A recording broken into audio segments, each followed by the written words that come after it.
의약품 수급 불안 사태, 그 원인과 대책을 이동근 건강사회를 위한 약사회 사무국장 연결해서 자세히 이야기 나눠보겠습니다. 국장님 나와 계시죠? 네, 네, 안녕하세요. 안녕하십니까. 자, 먼저 현장 상황이 좀 궁금한데요. 지금 약국을 가면 감기약이나 해열제 어느 정도로 사기가 어려운 상황입니까?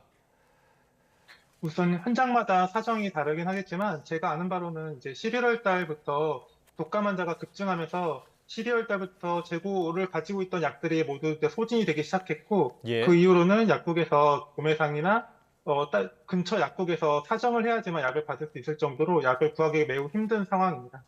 예. 자, 정부는 지금 이런 사태의 원인을 병원과 약국의 사재기 때문이다. 이렇게 지금 보고 있는 것 같은데 일선 약국에서 이런 일들이 좀 비일비재하게 일어나는 일들인가요? 사실 이 얘기를 하기 전에 사재기에 대한 것들을 조금 약국과 다른 일반 사재기를 조금 구분할 필요가 있다고 생각이 드는데요. 예. 일반 사재기 같은 경우에는 수급 불안정을 노려서 높은 가격의 제품을 판매할 수 있기 때문에 이거는 시장 교란 행위가 분명하지만 약국의 사재기는 이와 분명히 다릅니다. 왜냐하면 약은 정부가 약값을 통제하기 때문에 공급이 아무리 불안정하더라도 약값을 높여서 판매하기가 어렵기 때문인데요. 예. 그래서 사실 약국에서 발생하는 사재기 같은 경우에는 이 불안정한 공급 상황을 대응하기 위한 개인 사업자인 약국의 여러 가지 노력 중에 하나라고 보는 게 더 적절하다고 생각합니다. 이게 수요가 갑자기 폭증하는 경우를 미리 대비하기 위해서 약국들이 재고를 늘리다 보니까 이를 약국 사재기로 또 명명하는 경우들이 많아지고 있는 것 같습니다. 예. 그러니까 사재기를 하더라도 가격을 높여서 팔 수는 없고 그러니까 많이 팔 수는 있는 그런 상황인 거잖아요. 그러면 사실 정부의 단속만으로는 수급 불안이 좀 해소될 것 같지는 않은데 원활한 유통을 위해서 어떤 대책이 당장 필요하다 이렇게 보십니까? 우선은 현재 공급을 순식간에 늘리기는 되게 쉽지 않습니다. 그래서 예. 단기적으로 공급이 부족한 상황에서는 환자들이 적절하게 약을 사용하기 위해서 조금 더 시급한 환자에게 먼저 처방할 수 있도록 처방의 우선순위를 배정하는 게 중요하다고 생각이 듭니다. 예를 들어서 해열제 같은 경우 해열제가 부족하다면 정부는 이를 해결하기 위해서 미열이거나 또는 건강한 성인들에게 해열제를 사용하는 것보다 조금 건강 취약계층이거나 고열을 앓고 있는 환자에게 해열제가 우선 공급될 수 있도록 건강보험 급여를 좀 조정한다든지 또는 의료기관 간의 협업을 통해서 그 처방에 대한 기준을 마련한다든지 이런 식의 방법이 훨씬 더 효과적이고 시급성을 조금 더 해결할 수 있는 방법이라고 생각이 듭니다. 예, 지금 뭐 해열제를 이제 예로 들어주셨는데 해열제 같은 경우 뭐 과다 처방이 되고 있다 이렇게 지금 생각도 하고 계신 건가요? 불필요한 경우에 사용량이 되게 많다고 저희는 생각하고 있고요. 예. 뭐 예를 들어서 약간의 미열에도 뭐 일주일 또는 뭐 2주 정도의 처방을 미리 받아가는 경우들도 굉장히 많고 또는 매우 건강한 사람에게도 약을 과도하게 처방하는 경우들도 굉장히 많거든요. 그래서 그런 것들을 충분히 조절하더라도 현재의 문제를 해결할 수 있다고 보고 있습니다. 예. 자, 지금 같은 이제 수급 불안 상황이라면 제약사들이 이 생산을 확대하거나 뭐 이런 개선 조치를 취할 수도 있을 것 같은데 이런 것들이 좀 이루어지고 있는 건가요? 어떤가요? 이 부분은 정확하게 알기는 어려운데요. 예. 우선은 생산량을 늘리는 것 자체는 사실 개월 수가 한 2개월에서 3개월 정도 조금 시간이 걸리는 부분이 분명히 있습니다. 미리 생산이 예약되는 그런 약들도 많고 또 그 생산약을 또 준비하기 위해서는 어느 정도 시간이 필요하기 때문에 사실 이걸 미리 준비하지 않고 어떤 문제가 발생하고 나서 대처를 했다가는 결국에는 그 시기를 놓치는 경우가 훨씬 더 많습니다. 예. 자, 지금 뭐 약 중에서도 이제 해외에서 원료를 수급해야 되는 그런 약들도 있는데 그런 약들은 좀 어떻게 대처해야 합니까?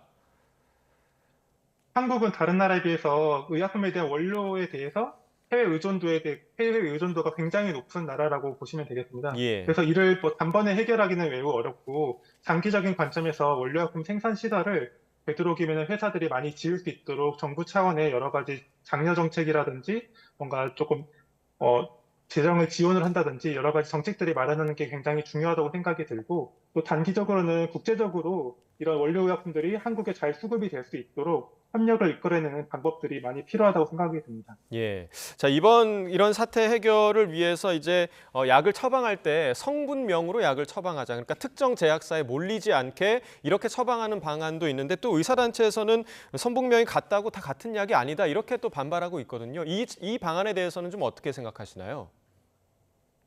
네.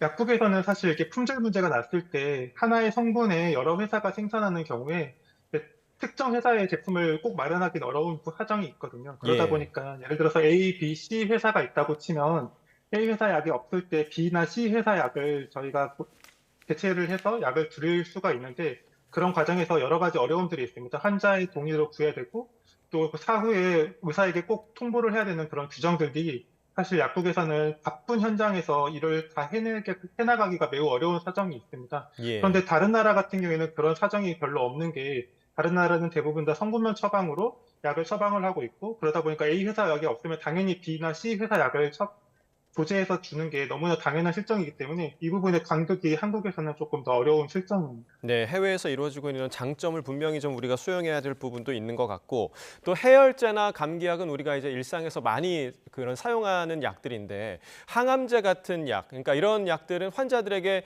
더 이 시급한 약, 이런 약들도 수급이 불안정하다고 하거든요. 일반 약에 비해서는 수요가 상대적으로 좀 적을 것 같은데 이건 왜 그런 겁니까? 이거는 뭐 수요의 문제라기보다는 공급상에서 여러 가지 문제들이 발생하는 것 같습니다. 예. 원료의 수급이 불안정하다거나 또는 가격의 문제가 발생했다거나 또는 행정적으로 이게 규제가 조금 더 오작동이 돼서 이게 조금 규제 문제를 해결하지 못해서 공급이 안 되는 경우들이 다양하게 있는데요. 사실 이런 것들이 하나의 문제만 발생하더라도 우리나라 같은 경우에는 공급 체계가 워낙 불안정하기 때문에 환자 전체의 진료에 차질을 빚는 경우가 굉장히 많습니다. 예. 아까 방송에서도 소개해 주셨던 그 FU 같은 경우에는 대단히 많은 이제 소화기관에 관련된 암 환자들이 굉장히 많이 사용하는 광범위한 항암제임에도 불구하고 한 회사가 행정적인 어떤 문제 때문에 생산을 잠깐 중단했음에도 전체 병원의 진료 일정이 미뤄져 버렸거든요. 그런 만큼 환자들 입장에서는 너무 불안정한 공급 체계에 지금 건강의 위협을 아마 겪고 있다고 생각이 듭니다. 예. 자, 마지막으로 이제 근본적으로 정부가 약 수급과 관련해서 이 정보를 투명하게 제공을 해서 약국이 수급 조절을 원활하게 할 수 있게 하면 어떠냐 이런 지적도 있거든요. 해외 사례와 비교해 봤을 때 좀 실현 가능한 대책일까요? 네, 외국 같은 경우에는 우선은 이런 공급이 불안정한 약들을 따로 리스트업을 해놓고 그 약에 대한 보고서를 연간으로 제출한다든지 또는 그 약들이 어디에 얼마나 몰려 있고 또 이 약이 언제쯤 공급이 해결되는지에 대한 정보들을 의사나 또는 약사들에게 투명하게 공개하고 있기 때문에 이 부분을 조금 더 조절할 수 있는 투명성이 확보될 필요가 우리나라도 있다고 생각이 들고 또 두 번째는 다른 나라 같은 경우에는 이런 문제들이 발생했을 때 정부 차원에서 대응할 수 있는 수단들을 따로 확보를 하고 있습니다. 꼭 제약회사에게 부탁을 하는 경우가 아니더라도 생산 명령을 한다든지 또는 정부가 소유하고 있는 생산시설을 풀가동한다든지의 방식으로 의약품 공급 문제를 해결하고 있는데 이런 부분에 대한 노력들도 한국 정부도 필요하다고 생각이 듭니다. 예, 알겠습니다. 오늘 여기까지 듣겠습니다. 건강사회를 위한 약사회 이동근 사무국장과 이야기 나눠봤습니다. 오늘 말씀 고맙습니다. 감사합니다.